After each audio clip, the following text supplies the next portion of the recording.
Assalamualaikum warahmatullahi wabarakatuh.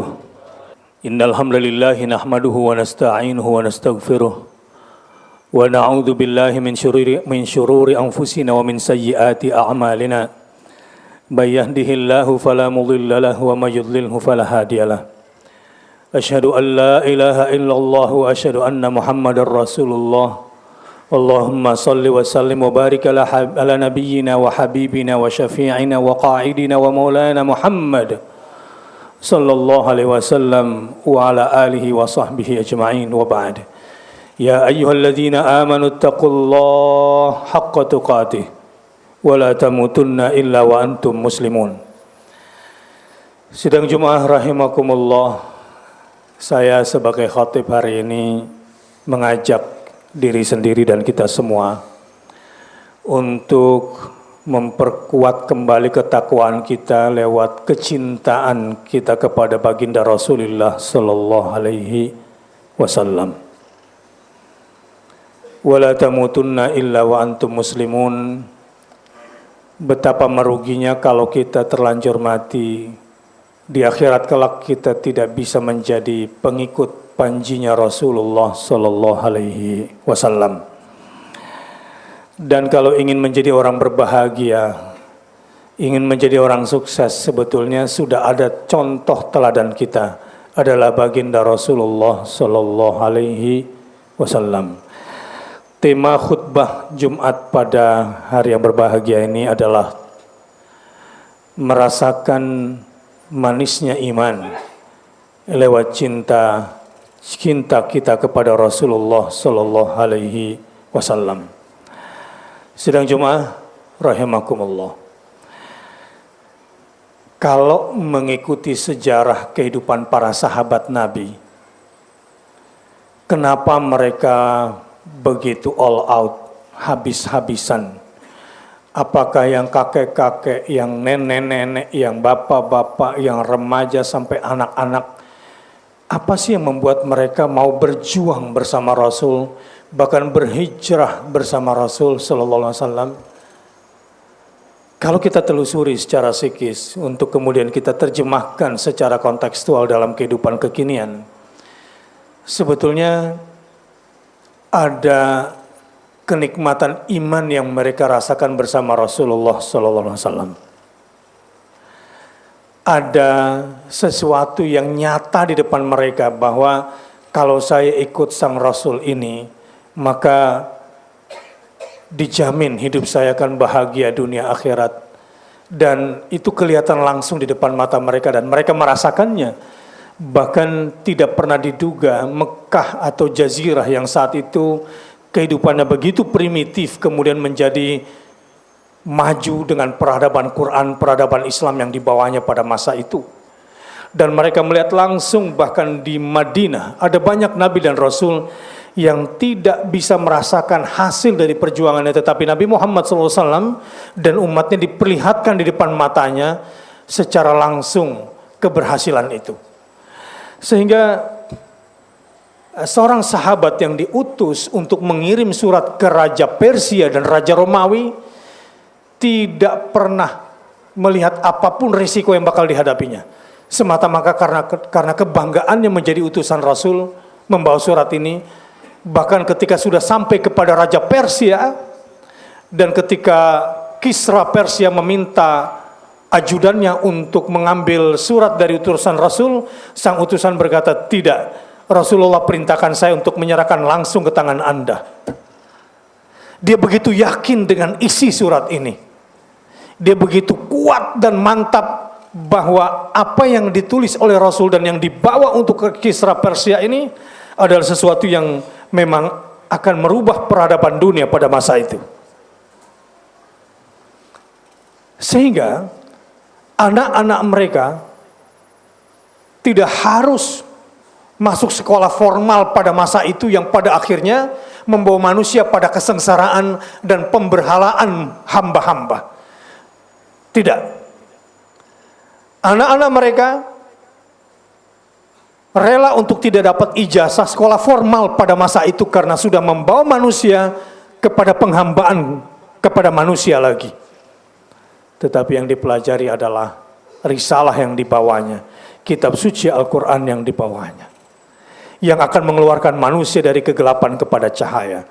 Dan sikap-sikap Rasul dilihatnya secara langsung dan dirasakan. Kalau Anda ingin merasakan bagaimana kecintaan Rasul kepada Anda, dan Anda ingin juga merasakan nikmatnya iman bersama Rasul, saya kira Anda cukup membuka surat At-Taubah ayat 128. Di situ Allah langsung yang menjelaskan siapa sang Rasul yang sangat cinta kepadamu itu, dan betapa indahnya iman kamu kalau kamu sudah bisa menjadikan Rasul sebagai cinta pertamamu setelah Allah tentunya. A'udzu billahi minasyaitonir rajim. Laqad ja'akum rasulun min anfusikum. Sesungguhnya telah datang kepadamu seorang rasul dari kaummu sendiri. Sampai di sini saya ingin katakan cuma Islam satu-satunya agama yang masih menjadikan Rasulnya, utusan Tuhannya, nabinya itu adalah manusia biasa dari kalangan kamu sendiri. Lihat agama lain, nabinya udah jadi Tuhan, nabinya sudah jadi anak Tuhan, nabinya sudah jadi separuh dewa, nabinya mungkin sudah menjadi dewa. Tapi di ayat ini, laqad ja'akum rasulun min anfusikum, sesungguhnya telah datang kepadamu seorang rasul dari kaummu sendiri. Agar mudah kamu contoh, agar mudah kamu napaktilasi jejak hidupnya. Kalau dia berubah jadi malaikat, susah untuk dicontoh. Kalau dia berubah menjadi anak Tuhan, susah untuk dinapaktilasi jejak hidupnya. Islam saja satu-satunya agama di muka bumi yang masih asli memandang Rasul adalah manusia biasa. Tetapi manusia biasa ini menjadi luar biasa kalau kamu perhatikan. Tapi tidak mengeluarkan kemanusiaannya menjadi separuh Tuhan atau menjadi separuh dewa. Sebab kalau kamu sudah salah menyikapi Rasul, maka salahlah cara berimanmu kepada Rasul. Bagaimana sih cara beriman kepada Rasul yang benar? Abduhu wa rasuluhu. Ini dua rukun syahadat lirrasul. Kita harus mengimani bahwa Muhammad adalah manusia biasa, tapi hamba pilihannya. Nggak sama dengan kita. Nggak mungkin kita bisa sama dengan Rasul. Karena dia adalah abduhu, hamba pilihannya. Bahkan dilekatkan abdun hu dengan Allah, dilekatkan namanya dengan nama Allah Subhanahu wa taala, karena memang dia kecintaannya Allah, karena wajib kita juga mencintai Rasulnya sebab Allah mencintainya. Wa rasuluh, utusannya. Dia memang manusia biasa tetapi luar biasa, dan yang membuat dia luar biasa adalah karena dia siapa? Utusan Allah, a messenger of Allah Subhanahu wa taala. Anda kalau satu hari didatangi oleh utusan Raja Saudi, Raja Qatar, dan orang itu sebagai utusan mengatakan Anda mendapatkan tempat tertentu di hadapan Raja, dan Raja sayang sama Anda, kira-kira bagaimana perasaan Anda saat itu? Atau dari Presiden Republik Indonesia atau orang paling kaya di dunia. Mungkin ada rasa GR, ada rasa bahagia, ada harapan-harapan yang, ada angan-angan barangkali yang mulai terbangun. Tapi itu semua terlalu kecil, terlalu naif untuk dibandingkan Rasulullah. Jika dibandingkan dengan dialah utusan Allah buat kamu. Utusan Allah buat kamu. Apa maknanya? Utusan Allah buat kamu. Allah dengan rahmatnya, dengan kasih sayangnya yang menginginkan kamu masuk surga, yang tidak menginginkan kamu masuk neraka, yang menginginkan kamu bahagia, yang tidak menginginkan kamu sedih, yang menginginkan kamu kecukupan dan kaya raya, yang tidak menginginkan kamu miskin dan sengsara, yang menginginkan kamu mulia dan tidak menginginkan kamu hina.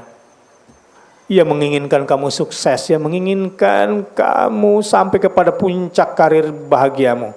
yang tidak menginginkan kamu gagal, diutus seorang Rasul kepada kamu. Ini rahmat besar dari Allah Subhanahu wa Ta'ala. Bayangkan jika hidup kita ini ngarang bebas, seperti yang sekarang kebanyakan orang jalanin. Kasihan. Bangun tidur, ya nggak mikirin sholat subuh berjamaah, yang dia pikirin adalah perut lagi. Apa bedanya dengan hewan? Yang dipikirin timing pergi ke kantor kerja, mana zikir pagi, mana itu tasbih di waktu pagi dan petang, mana visi besar hidup. Hidup ini sebelum keluar rumah adalah khairun nas anfa'uhum linnas. Nabi katakan, orang yang paling bagus karirnya dari semua manusia itu adalah yang paling banyak manfaatnya buat manusia. Tapi yang difikirkan kebanyakan orang kan duit, gaji, karir pribadinya. Manusia ini kalau tidak diutus kepadanya seorang Rasul kayak binatang kerjanya. Saya tuh kalau keluar sholat, ngelihat ayam depan rumah, saya punya ayam depan rumah, saya lepasin gitu aja. Yang ayam kate itu ternyata suka tinggal di atas pohon. Itu kalau udah menjelang fajar berkokok sudah bangun semuanya. Bersaut-sautan dengan azan. Usai sholat subuh rasanya nggak pengen pulang cepat. Karena orang yang duduk habis sholat subuh kata Rasulullah SAW itu, maka datang malaikat kepadanya dan bersolawat untuk orang ini. Allah. Jadi kalau orang sudah disolawatkan oleh malaikat karena sepanjang sholat subuh, usai sholat subuhnya, dia berzikir, dia berduduk berlama-lama di masjid. Enggak kayak orang kesetanan, sarapan aja enggak sempet. Kayak hantu di hutan cari-cari rezeki, kejar-kejaran enggak jelas gitu. Yang matahari aja enggak sempat lihat, perginya gelap, pulangnya juga gelap. Sehingga orang kayak gitu tuh kerjanya bukan cuma hasilnya sedikit, cepet tua. Cepet tua. Duduk depan komputer enggak tahu kapan matahari terbit, kapan matahari terbenam. Padahal Ashabul Kahfi itu badannya segar walaupun cuma tidur 309 tahun.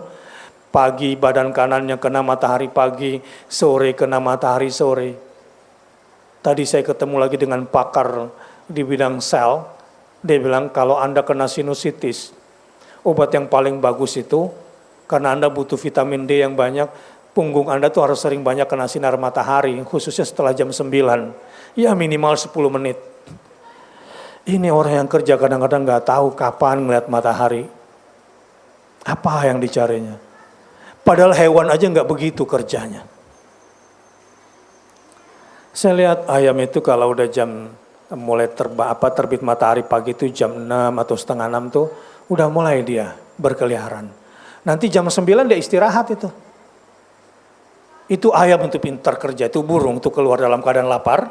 Itu jam 9 udah kenyang dia. Orang kalau nggak bertasbih sama Allah pagi-paginya, sampai sore pun masih lapar. Ya, tuh yang kerja di hotel-hotel itu yang broker-broker. Wah, kalau jam 9 itu menghayal ada proyek triliunan. Jam 12 turun jadi puluhan miliar. Sore hari turun jadi ratusan juta. Udah tengah malam nggak bisa bayar kopi sendiri gitu. Hidupnya nggak jelas. Apa yang dicarinya? Untung sekali diutus kepada kita seorang Rasul dari Allah langsung utusan itu. Yang kamu sedang cari apa di dunia, semua yang sedang kamu cari di dunia ini sudah lama jadi milik Allah dan Allah kirim utusan buat kamu. Madin alaina hukmuk adlun fina qada'uk. Semua yang berjalan di muka bumi ini hukum Allah, nggak akan keluar dari aturan Allah. Allah kirim utusannya buat kamu, supaya kamu tidak kena sanksi dan kamu tidak capek menjalani hidup.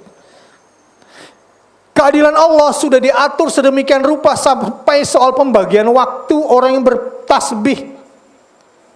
Ya ayyuhalladzina amanu dzkurullaha dzikran katsiran wa sabbihuhu bukratan wa asilan. Ini dunia ini berputar, berjalan, ini ada malaikatnya. Orang yang bisa mengikuti ritme malaikat hidupnya dalam mengatur waktunya seperti yang dicontohkan oleh Rasul sebagai utusannya. Hidupnya tuh nggak kayak hantu cari rezeki, nggak tahu halal haram, nggak tahu benar salah. nggak tahu ngatur waktu. Kasihan orang itu. Buka kalender, apa agenda hari ini, jadwal pagi siang, ngatur waktu ngarang bebas. Capek hidupnya. Tapi setelah dia tahu bahwa ada utusan Allah yang memberikan contoh kepada kita, menjadi gampang menjalani hidup ini. Tahu nggak? Sifat seorang utusan yang digambarkan di dalam Al-Quran yang wajib kamu cintai itu, dan kamu akan bisa merasakan halawatul iman, nikmatnya iman kalau sudah mencintai dia. Siapa sih dia itu? Azizun alaihi ma'anittum. Berat rasanya olehnya, berat terasa olehnya penderitaan kamu. Rasul yang diutus Allah untuk kamu ini enggak akan bisa dicontoh oleh presiden manapun, oleh gubernur manapun, apalagi kafir gitu. Enggak akan pernah. Dia merasakan betul apa yang menjadi beban-beban hidupmu. Setiap hari dia akan mencari tahu apa yang menjadi beban kesulitan kamu. Boro-boro gusur orang sembarangan dengan kata-kata kasar. Enggak akan. Pemimpin yang punya hati itu,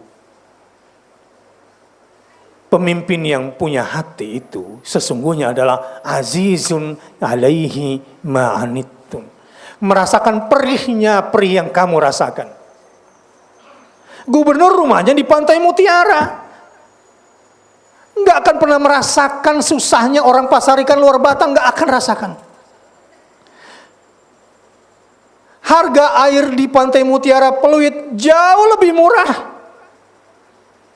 daripada harga air di luar Batang dan pasar ikan yang campur air asin itu.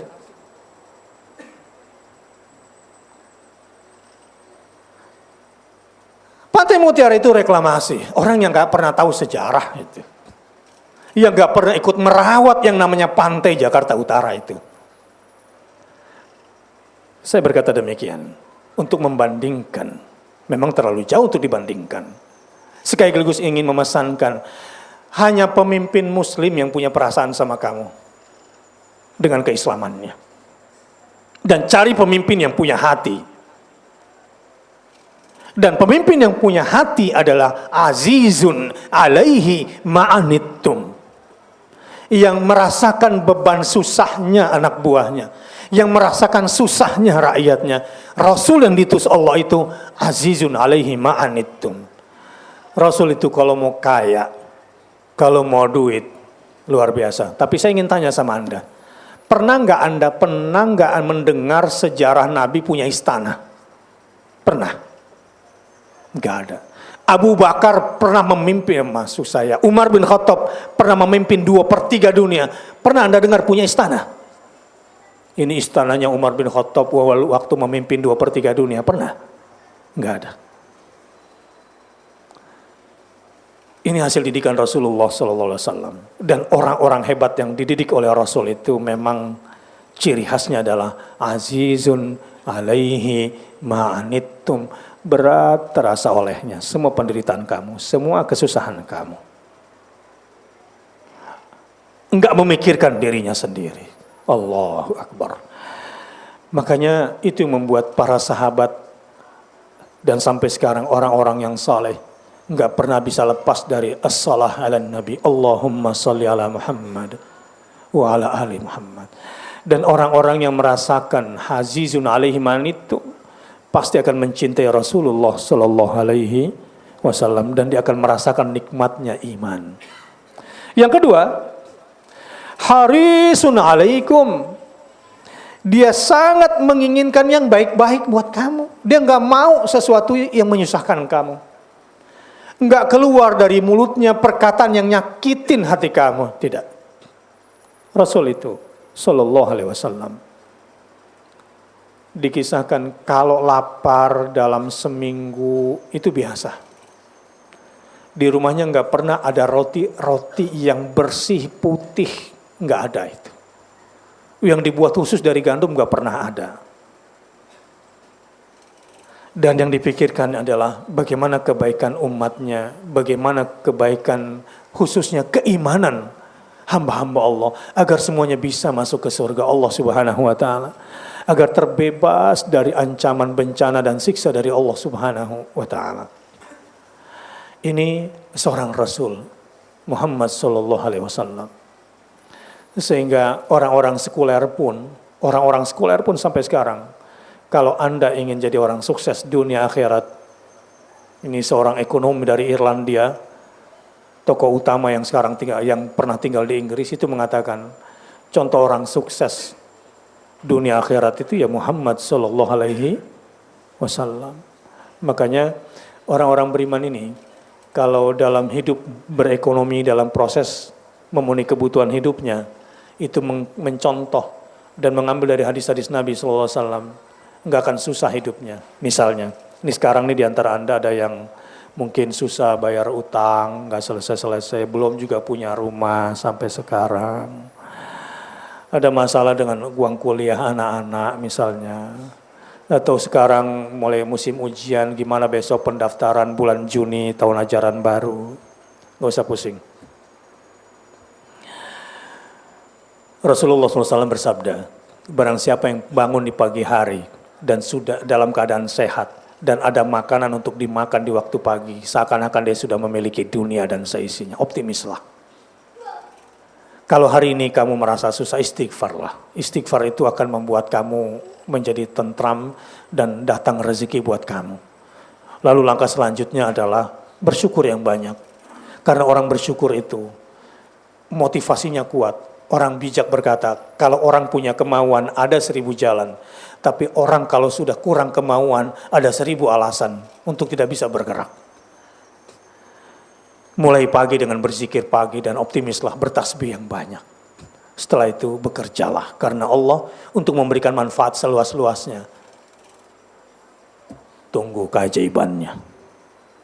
Tunggu keajaibannya setelah itu. Jadi orang-orang yang mengikut Rasul dalam menjalani hidup itu optimis. Dan selalu memberikan manfaat dan kebahagiaan yang besar bagi orang lain. Para sahabat itu sangat merasakan betul. Dan sampai sekarang orang-orang yang soleh itu, kecintaan mereka kepada Rasul SAW itu yang membuatnya kemudian terbuka peluang-peluang hidup. Itu yang membuat hidupnya selalu optimis. Itu yang membuat hidupnya kemudian selalu berbahagia dan berkecukupan.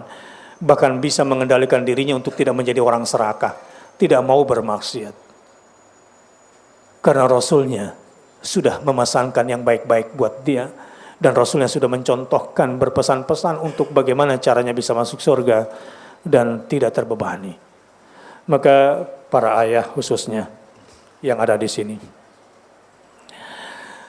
buat apa sekolahin anak tinggi-tinggi kalau pada akhirnya tidak suka dengan sunnah Rasulullah, gagal jadi ayah, gagal.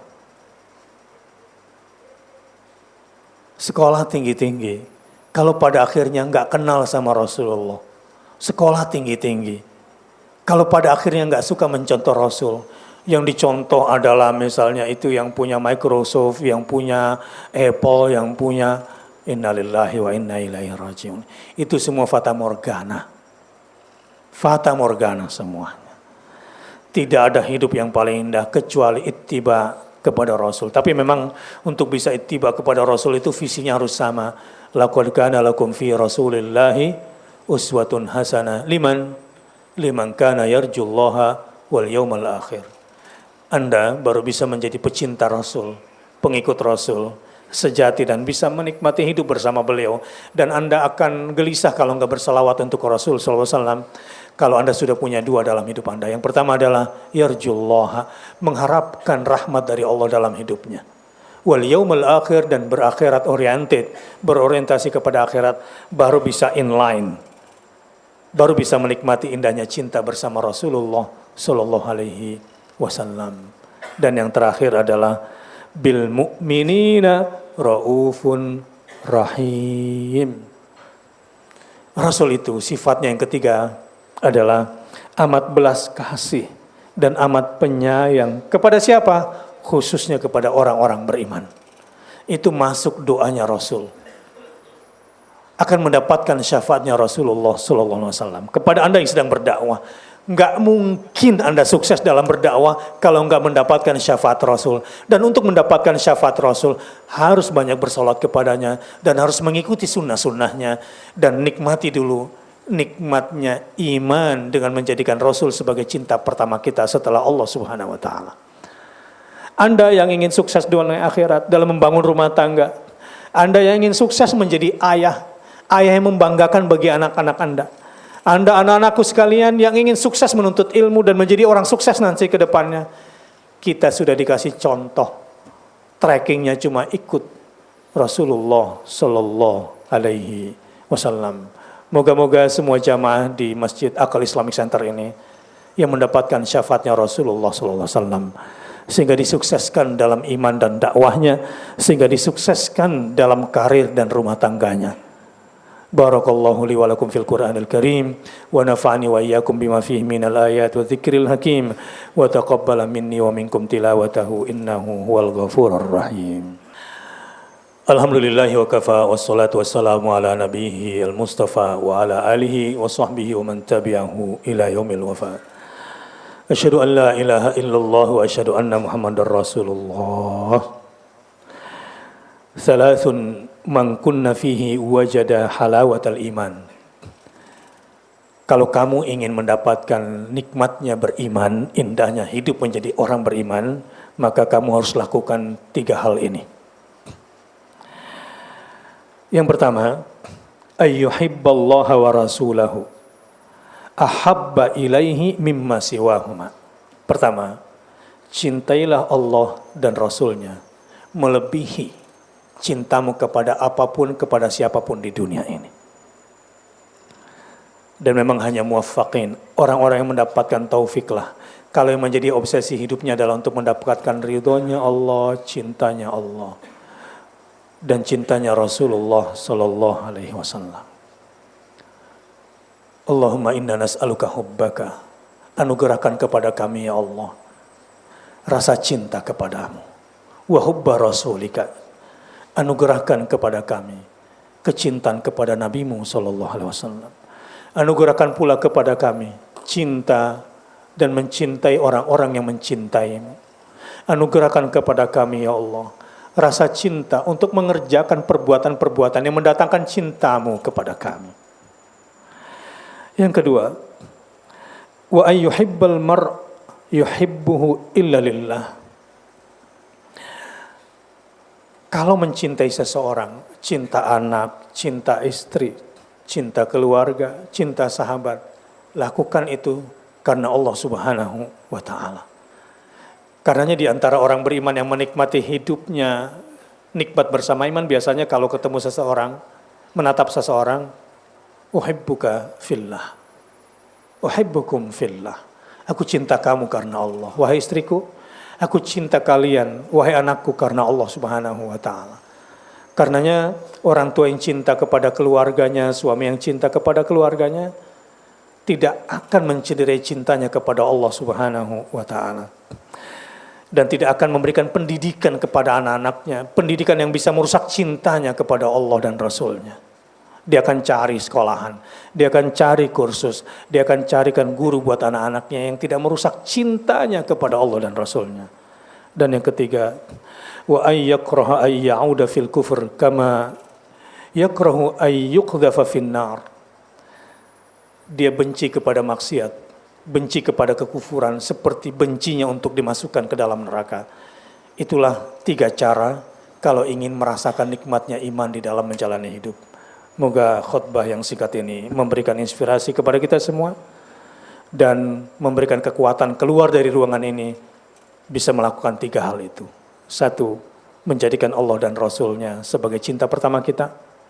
Dan yang kedua, mencintai siapapun di dunia ini karena Allah. Dan yang ketiga, benci kepada kekufuran dan kemaksiatan seperti bencinya masuk neraka. Innallaha wa malaikatahu yusholluna 'alan nabi ya ayyuhalladzina amanu shallu 'alaihi wa sallimu taslima wa 'alas sahabati ajma'in Abi Bakrin wa Umar wa Utsman wa Ali wa 'alat tabi'in wa tabi'it tabi'in lahum bi ihsanin ila yaumiddin warhamna ma'hum bi rahmatika ya arhamar rahimin. Allahumma ighfir lil muslimina wal muslimat wal mu'minina wal mu'minat الأحياء منهم والأموات إنك سميع قريب مجيب الدعوات يا قاضي الحاجات اللهم إنا نسألك حبك وحب رسولك وحب من يحبك وحب كل عمل يقربنا إلى حبك ربنا هب لنا من أزواجنا وذرياتنا قرة أعين واجعلنا للمتقين إماما اللهم إنا نسألك ما سألك به نبيك محمد صلى الله عليه وسلم ونعوذ بك ما استعاذك منه نبيك محمد صلى الله عليه وسلم اللهم إنا نسألك من الخير كله عاجله وآجله ونعوذ بك من الشر كله عاجله وآجله اللهم أعز الإسلام والمسلمين اللهم انصر المجاهدين اللهم انصر من نصر الدين واخذل من خذل المسلمين ربنا تقبل منا إنك أنت السميع العليم وتب علينا إنك أنت التواب الرحيم ربنا آتنا في الدنيا حسنة وفي الآخرة حسنة وقنا عذاب النار عباد الله إن الله يأمر بالعدل والإحسان وإيتاء ذي القربى وينهى عن الفحشاء والمنكر والبغي يعظكم لعلكم تذكرون فاذكروا الله العظيم يذكركم واشكروه على نعمه يزدكم ولذكر الله أكبر والله يعلم ما تصنعون أقم الصلاة